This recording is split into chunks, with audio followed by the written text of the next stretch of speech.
Death is not like the light at the end of a tunnel. It's like the flick of a light switch in a room where you thought you were the owner. And suddenly darkness. No pain, no panic. Just a pause. A long one. Frighteningly quiet. I died. Friday, at 15:42. Heart attack right in the parking lot. The ambulance arrived quickly, but not fast enough.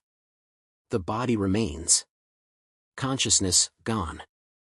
Once on the other side, I expected something, the sublime. Sveta. Music. The wise men. Instead, I was standing in the street. Gray asphalt, haze, the skylight covered glass. Everything looked like an old city, faded and worn out by time. Houses have no doors. Windows clogged from the inside. Not a single live sound. Just the wind whispering names you're afraid to remember. I went. There are portraits on the walls. Faces. Acquaintances. Distorted ones. A colleague who committed suicide. The woman who asked me for help and I waved her off.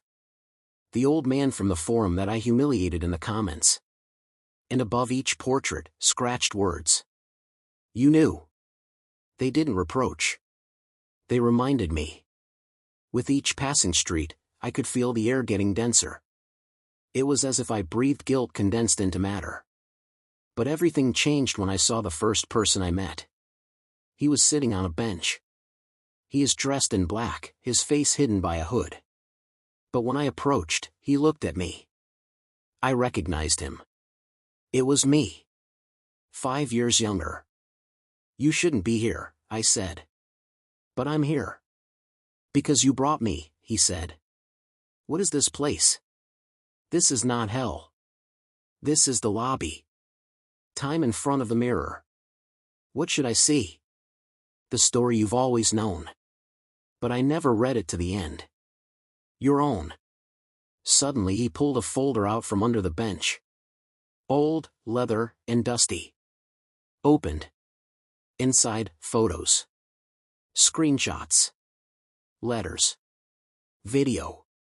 Fragments of my life.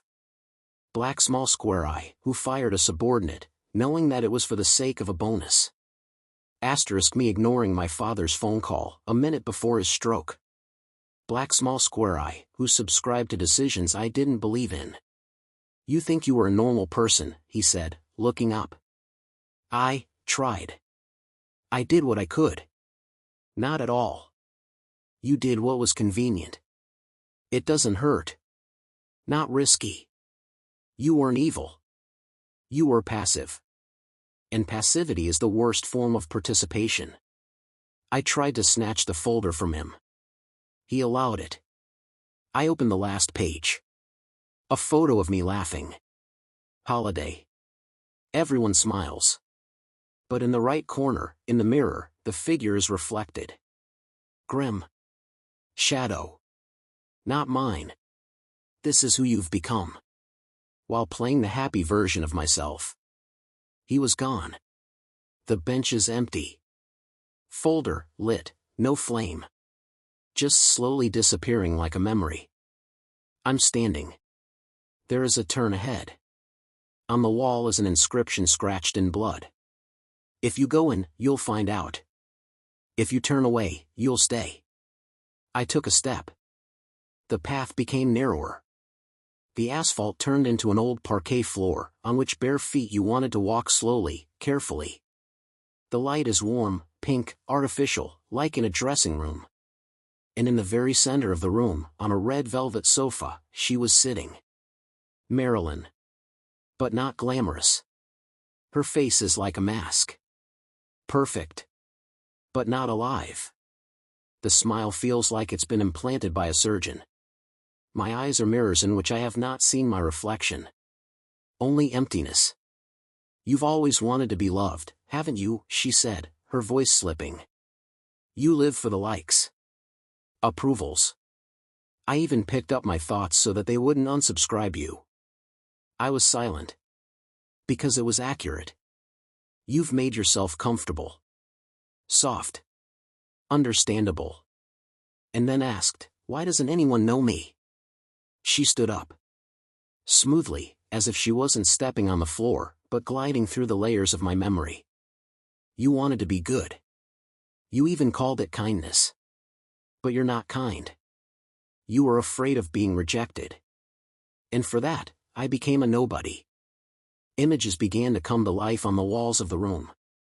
Black small square selfies where I smile when everything is falling apart inside. Black small square social networks where I wrote phrases about happiness on the day when my mother was in the hospital. People I called friends, even though I was afraid to be honest with them. The woman I loved, but didn't tell her who I really was. Not once. "Do you know why you're here?" She paused in front of the mirror.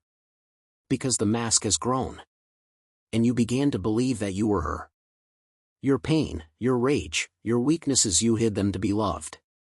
And now, you don't know who you are anymore without it." I went to the mirror. I looked it up. I didn't recognize myself. Smooth, perfect face, no age, no wrinkles, no fear. Without the truth.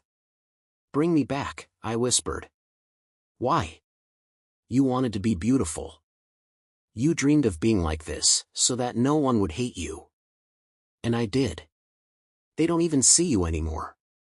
She came closer. Her lips were like wax. Whispered, "If you want to get out, start with ugliness. Admit it, you're pathetic. But alive. It is better to be rejected than unnoticed. It's better to be yourself than a perfect lie." I closed my eyes. I let myself feel everything.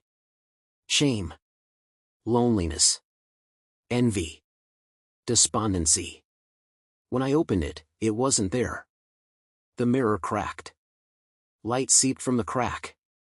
Yellow. Dirty. Real. Her mask is on the floor. I stepped on it. Ahead, stairs down. Narrow. Kameniya Street. There is darkness beneath it. And the voice. "Are you ready for your next interview?" His name was Millions. He only heard himself. As I descended the stone stairs, I felt the sound disappear. Full vacuum. Not silence, but the absence of peace. It's like being in a cell where you can't hear your heartbeat. Only thoughts are like drops falling inside. Finally I went out into the hall. There was no fire here. There was ice here. The walls are made of frozen glass blocks. Inside them are faces. Silent ones. Frozen in the moment of whispering. There was a man sitting in the center. On a stool. Without a throne. Simple form. Gray jacket. Hands folded. The face is ageless. Contrary to its normality. Hitler. He didn't look at me. He was looking inside himself. "You're not the one to judge me," he said. "I didn't come to judge. I'm here. I don't even know why. You're here because you're afraid I'm in you. I've come to make you understand that a monster is not someone who hates. The monster is the one who orders evil. Makes it a structure. System. And you did it in small ways." I tried to back away, but the floor was slippery under my feet. I stood there like a log. "Did you think I was mad?" "I'm logical. I just decided once, the goal is more important than the pain of others. You didn't kill. But you copied people's lives in Excel. You refused to help because there was no point. You laughed at those who believed in ideals. Calling them stupid. You're like me. Only on a different level of the game." A screen appeared on the wall. It shows footage of my meetings. My presentation, where I talked about how to fire 8 people without reputation losses. My argument in the network, where I argued that life is a struggle, the weak will be eliminated. My phrase in the elevator, said to a colleague after a panic attack. "Maybe it's not your thing to work with people." I've said this to millions. You to dozens. The difference in scale. But the point is the same. We are innovators. Architects of evil. Not with a knife. With the document. With logic. With efficiency. I covered my ears. I wanted him to stop talking. But the silence was even worse. He stood up. He came up. He put his hand on my shoulder. You're not a monster. You're just a person who has stopped feeling so that it's easier to make decisions. The problem isn't that you were wrong. The problem is that you thought it was the norm. And then the ice cracked under my feet. Subtly. It's crunchy. I fell through layers of images, voices, faces. Each face is a person I didn't notice. The fall was long. Until it was soft. I fell on the grass. Live. The green one. The air was crisp. But there's a figure in a white coat up ahead. Dressed simply. The father of Marxism. Karl Marx. He turned around. His smile was human. But in the eyes, fatigue. Are you ready to talk about ideas that you don't understand, but have been repeating all your life? I was standing on the edge. No trees. No walls. Space is like a canvas. Black. Shapeless. And in the center of it is a figure. A man in a long coat. Beard. Glasses. Karl Marx. Not the one they draw on posters. Not a symbol of the revolution. Not an ideologue. He was just a man sitting on a bench, having lost all his strength to argue about great ideas. But his eyes were burning. He saw me and got up. His voice was low, as if every sound in it was heavy. I don't know. I thought they'd give me answers in hell. Where did I go wrong? Your mistake is that you searched for them in the systems. Ideology, religion, and science are all attempts to fill the void. You thought that if you set up the world, everything in it would become logical. But ideology, like any teaching, always takes something in return. And you didn't notice how it became a part of you. He grinned, and for a moment I saw his face grow younger. It was as if I were looking at a young man, still full of hope, and not an old man with books and ashes. He walked through the empty space, and his footsteps left deep footprints. You, like everyone else, started with an idea. It seemed right to you. I will follow the right line, and life will be meaningful. You might have been an idealist, but you became a pragmatist. You wanted to build a system, and you became outside the system. But not in the offside sense. You have become an ideologue without faith, a theorist without doubt. I stared at him, not understanding. How is it possible to believe in an idea without really believing in it? How can you let something into your heart without opening it completely? He stopped and turned around. Ideology was once your refuge. You said to yourself, if I am right, if I prove that the world is right, I will be saved. You have adapted to ignore the inner chaos. You chose order because order is easier than substance. But the point is not to be comfortable. He held out his hand. I took it. There was no power in his palm. It was as cold as the shadow itself. You thought the answers might be black and white. But they're not. Answers are not given to ideas. They are given when you open up your inner world and start to hear. You thought that once the world was structured, you could find a place in it. But, in fact, you have created a new void for yourself. And now it's filled with something you haven't seen before, loneliness. I closed my eyes. Too much talk. Too many words to lull me to sleep. I didn't want to know anymore. I just wanted to go back. Go back to where it made sense. Do you want to leave? He asked, as if guessing my thoughts. I can't. I can't go back. Because if you log in again, the system will consume you. You will forget yourself again and again until you are nothing. Until your question goes like this: what have I lost? And it will be a question that you will ask yourself and that you will not be able to answer. He moved away. I was left alone. The word ideology no longer made sense. I realized that the system is not a way to find answers. The system is a way to stop searching so that you don't have to hear what might be scary. I turned around. Behind the gate. Those were the streets. My streets. The ones I once knew. The world around me has changed again. There was no emptiness, no cold. There was no ice, no fire. Just fog. Dark, sticky, like the fog in old English movies. I wandered through it, seeing nothing but what I had created. My thoughts grew louder. The more I moved, the more clearly I could hear my inner voice. And it was getting tougher and tougher. When I came out of the fog, a figure was standing in front of me. Not a person. Not an ideology. Yeah. And that was worse than all the personalities I'd met before. It was me, but not like the one in the mirror. This was the me I was afraid to become. He kept his head down, like someone who knew I wasn't ready to look him in the eye. Did you come to see me? His voice was mine, but strange. I thought I'd seen you before. You thought you knew who I was. But you didn't want to know. You've seen me all your life. But you didn't want to look. You were turning away. I felt pain. The pain of not being ready to face what I was hiding. I looked into his eyes, and they were mine. But there was an emptiness in them that I dread to see when I look in my reflection. You do understand why you weren't happy, right? Because you were forgetting yourself. You created images, masks, ideologies.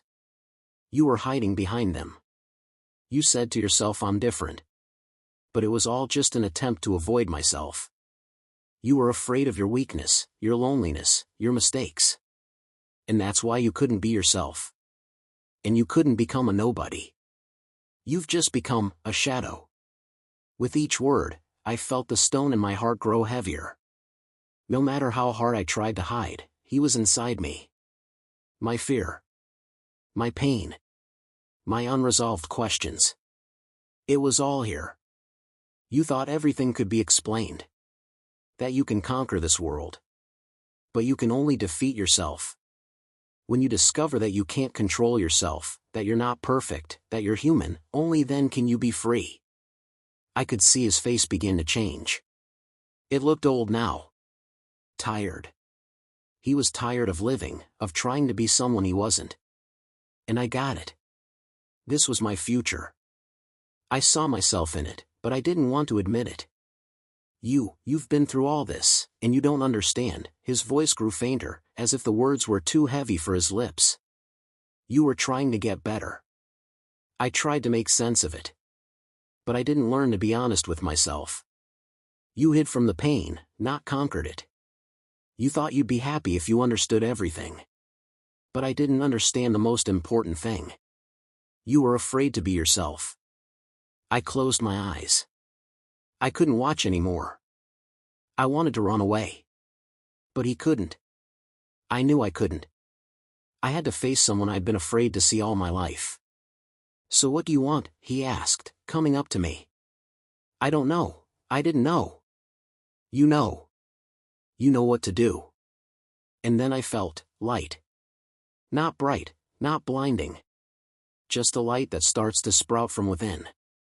I opened my eyes and saw myself. Not like I was. But a real one. He was gone. So I stayed. I looked around, almost smiling. The void is gone. The fog lifted. I was here. I was myself. I didn't have the strength to go any further. But there was calm. I didn't want to run away anymore. I accepted my mistakes, my fears, my shadow. I realized that I was neither punished nor forgiven in hell. I was just in front of myself. When I awoke, I had no room for awareness. There was a vast expanse all around me, but I couldn't figure out where I was. There was no sky, no earth. Only space that twisted and twisted like invisible threads of fate. I was moving. I walked without a goal, but the sensations became more and more vivid. Everything was muffled. Each sound seemed to wrap around itself, without beginning or end. Suddenly, doors appeared in front of me. 5. Golden. It was as if they were drawn, but I could feel the weight of them. I went to one and opened it. Outside the door was an empty hall. Huge. Without end. There were no walls, no ceiling. There was only light, soft as early morning, but not like the light we know. And so, silhouettes emerged from that light. They had no shape, no features, but I could feel them. I felt their presence. Including their silence. Are you looking for answers? The voice didn't come from anywhere. He was inside me, as if my own thoughts were speaking out loud. I froze. Answers? What do you mean? I didn't understand what was going on. Answers to a question you don't ask yourself. You seek meaning because you are afraid of being swallowed up by the shadow of meaninglessness. The shadows began to move. They didn't move like normal people. It was an overflow. The density of light changed, and they became hazy. You'd like to believe in meaning, wouldn't you? The voice continued to echo off the walls of my soul. Yes. I've always wanted to believe. You've been searching all the time. But here's the question, what if meaning doesn't exist? What if everything you create is just fighting the void? The words swallowed me up like a thick shadow. I didn't feel like objecting. I realized that I wasn't here to get answers, but to face myself in its most terrifying forms. You make it sound like I can't live without meaning. But why do you think I can't live with the fact that he's not here? Can you? The voice asked, and in its question I felt not compassion, but celebrating curiosity. I thought about it. More distinct shapes began to emerge from the light. They were like the shadows of people, but their faces were expressionless. They were empty. No history. No personal worries. Just a void that wants to fill itself with something. Aren't you afraid that you'll leave your soul in the void? The voice penetrated me again. I'm afraid of losing myself in what others tell me. I'm not afraid of emptiness. I'm afraid I can't stand being myself. You're wrong. You're not just afraid of the void. You're afraid you won't find anything. It's not emptiness that scares you. This is a misunderstanding. The shadows disappeared as quickly as they had come, and I was alone. But I could feel the pressure all around me. Every word, every sensation filled me with heaviness. The concept of emptiness suddenly became more than just a philosophical question. It was alive, and it was reaching out to me. The void was nothing. She was all-embracing. I looked around. The place seemed endless to me. Empty, but with an unimaginable number of possible paths to go. The path to nirvana? The path to consciousness? A path to oblivion? All these paths led to one thing: to yourself. Only I didn't know who I was. And did I even know? Another figure appeared in front of me. It was an old man. His face was haggard and lined, but there was light in his eyes. Not the light of knowledge. Light of liberation.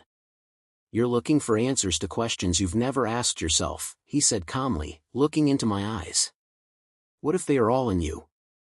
But what if there is only emptiness inside me? So emptiness is what you need to go through to understand that you are the answer. He held out his hand, and at that moment I felt the whole world disappear. No emptiness. No fog. Just me and this man who came to tell me there was no need to look. There is only acceptance. When I opened my eyes, I saw nothing. The space was completely black, not even a shadow. It felt like I was floating in the void, but I didn't feel time. There was no day or night. No past, no future. I didn't know how long it had been since I'd been here, in this place. Then a figure appeared in front of me. Not a person. Not an image. Just an entity. It had no definite shape, only pulsed in space. I felt her energy seep into me like an invisible net connecting us. You came looking for time, didn't you? The voice said inside me, as if my own mind was talking to itself. I didn't know what to say. What is this place? This is not a place. This is the time. It doesn't exist in the usual framework that you know. A clock appeared in front of me, but it wasn't a normal clock. It wasn't just a machine, but something alive, with organic moving parts, something that pulsed like a breath. You are standing in front of the time gate. You see it as a machine, as a system. But what if time isn't just the movement of arrows? What do you mean? Your life is passing, but you don't see these moments flowing through you. You don't realize that every moment leaves its mark on your soul. You can't hold on to time any more than you can hold water in your hand. You lose it, and then you try to get it back. I felt my body grow heavy. Time wasn't just an abstraction. It was sensitive, it entered me like an invisible force. I realized that time is not just a linear process, but something more that affects us at every step. You're afraid of wasting your time, the entity continued. You're afraid to miss the moment, thinking that everything will disappear. But in reality, time does not disappear. It just becomes what you leave behind. I suddenly realized that I had experienced many moments that I once thought were priceless, and now they were just ashes in my memory. I saw them disappear, but they were still a part of me. But what about what I missed? With what I've lost? You talk as if you can get something back. But you can't. And you don't have to. You must understand that every moment is important, but it is not eternal. Time cannot be saved, it consumes. And you can't resist that process. The entity took a step forward, and I felt the space around me begin to change. Time was spinning, turning into a spiral. My own memories, moments from my life, were becoming as liquid as water. They would dissolve, draw something important out of me, and at the same time leave me feeling empty. This is sacrifice, the entity said, and I realized it wasn't just words. It was a feeling. What do you mean? You can't keep what's going away. You can't control what consumes time. It's a sacrifice. You give away moments, and no matter how hard you try, you can't get them back. Suddenly, I felt my body become light. It's as if everything I knew has passed away, and I'm left with that understanding. Time wasn't just a linear process. This was something much more terrifying and important. Time was a sacrifice. A victim of every moment that was missed, every decision that I once made or didn't make. You must give this moment away, the entity continued. Then you'll be free. I felt pain. But it wasn't physical pain. It was a spiritual pain, the realization that every moment was sacrificed. Sacrificed something important and irrevocable. I couldn't get my loved ones back, my lost years, my dreams back. But at the same time I understood, sacrificing doesn't mean losing forever. That meant accepting. Another figure appeared in front of me, an old man, his face tired but wise. He looked at me in silence, as if he knew all my thoughts. You think you've lost time, but you haven't lost it. You used it. And every moment was your choice. So it's not a tragedy? A tragedy is not an admission of that. You don't waste time when you know that it will always be with you, even if you can't get it back. I was standing in front of him, and suddenly all the past moments of my life filled me with a deep sense of peace. I couldn't return them, but I could accept them. And there was liberation in that acceptance. I opened my eyes again, and everything around me changed. The world wasn't what it used to be. I was standing on the border of two spaces, one of which was clean and orderly, and the other was like an endless chaos that could dissolve me in a single glance. I felt reality begin to melt. The space in front of me began to warp, lines and shapes becoming hazy, as if everything was made of blurry shadows and ash. I started forward, and suddenly a face appeared in front of me. It wasn't a specific face. It was everyone's face, but at the same time it was nothing. This face was like the personification of a consciousness that permeated everything. Can you feel it? The voice asked. It was soft but sharp, like lightning tearing through space. I didn't know what to say. My mind began to lose its bearings, and I felt its boundaries blur. This is not a place, not a space. This is your consciousness. It creates everything around you. I walked on. Every movement seemed stretched out, as if I wasn't in my body. Everything was becoming plastic. I've seen reality shrink, expand, change shape, and flow from one state to another. Do you see this? Do you see how everything is changing? The voice continued inside. You don't understand that it is your consciousness that creates this world. Your thoughts, your fears, your desires, that's what shapes reality. It's impossible. I felt a surge of fear. Why? You always thought that reality was external, that it didn't depend on you. But you create it. You choose how to perceive it. The world around me continued to distort. Everything became so vague that I didn't know where I was and where my thoughts were. I saw my memories, my fears, my desires.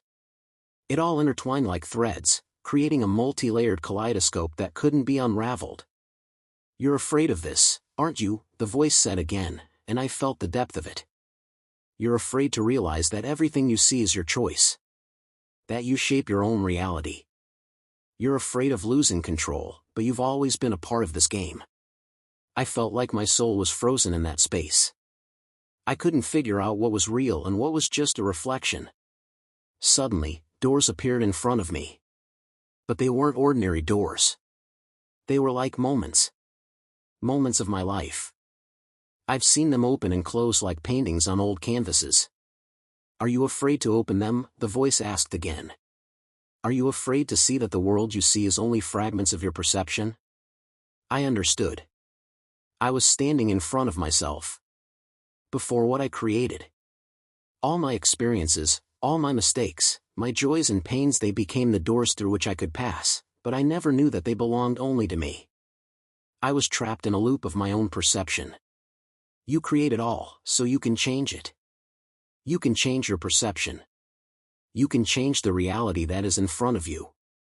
I took a step forward, opening one of the doors. And suddenly the flow of time overwhelmed me.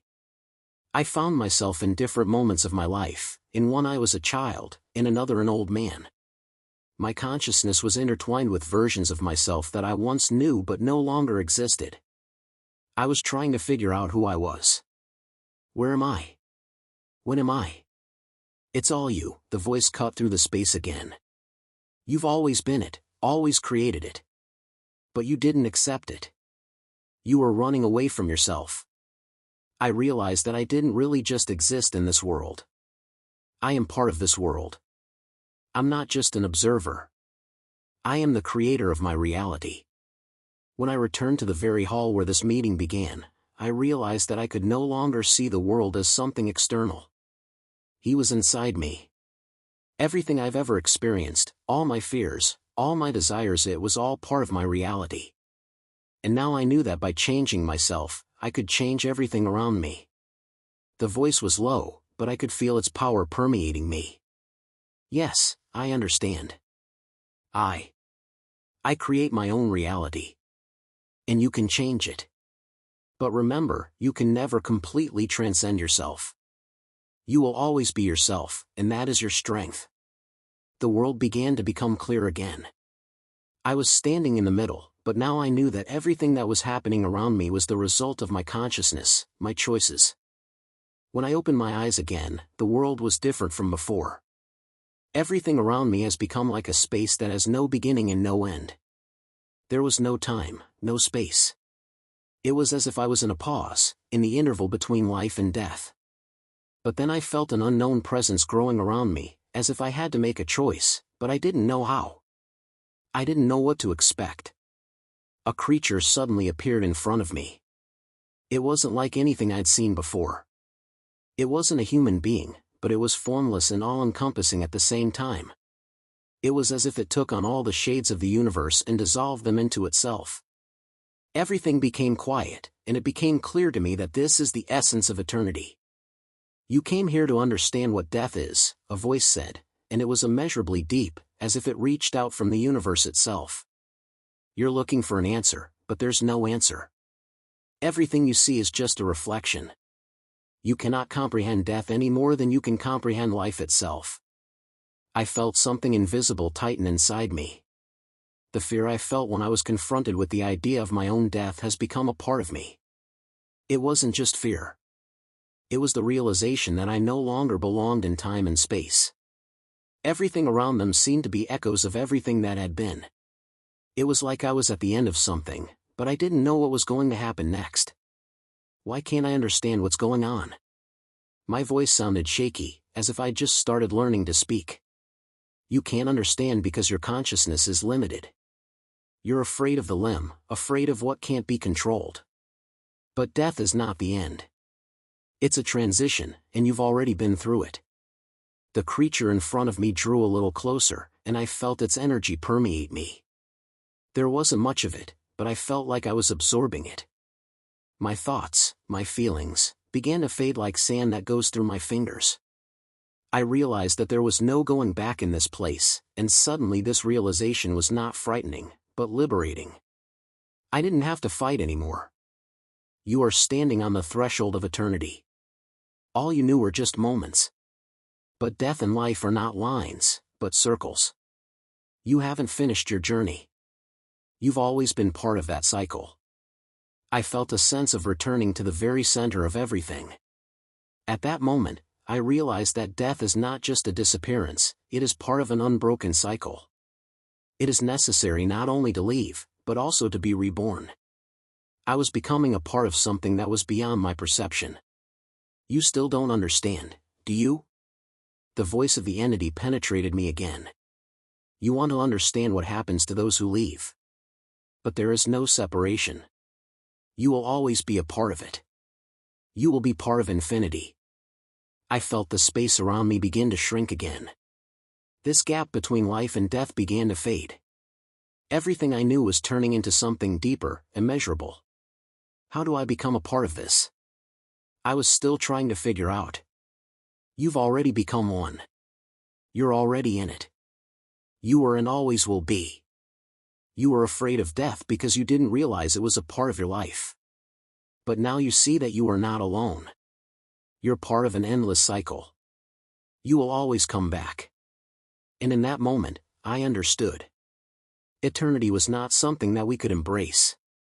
It wasn't an abstraction. She was life and death at the same time. It was a pause in the endless movement. I realized that I was just a moment, just a spark in this vast ocean of time. The creature disappeared, and I was left alone. But I wasn't alone in the way I used to be. I was part of something bigger. I was part of eternity. And now I knew that each moment was not just a gap, but a cycle that always comes back to start over. I stood in silence. But it wasn't empty. It was an eternity. And there was no end to it, no beginning. Everything was just an existence. When I opened my eyes again, I realized that I was no longer the same person who started my journey. The world around me was no longer a space I was trying to understand. He became a part of me. I was part of that world. And I wasn't looking for an answer anymore, because the answer was already there, inside me. I was standing on the bank of a river, and the water in front of me was not flowing fast, but smoothly, with every passing moment. The water didn't wait, didn't reach for anything, but it kept moving. And it became clear to me that I, too, was like this river. I was always on the move, searching, but I didn't know that my path had no end. I was never alone, and all I had to do was accept. Suddenly, the same old man who had already spoken to me on one of my travels appeared. He looked at me with deep wisdom in his eyes, as if he knew everything that was going on in my soul.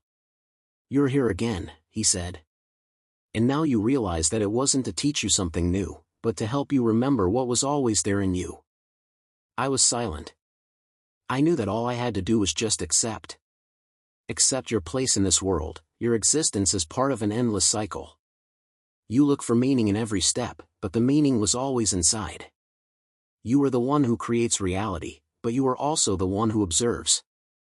You have become part of the eternal stream.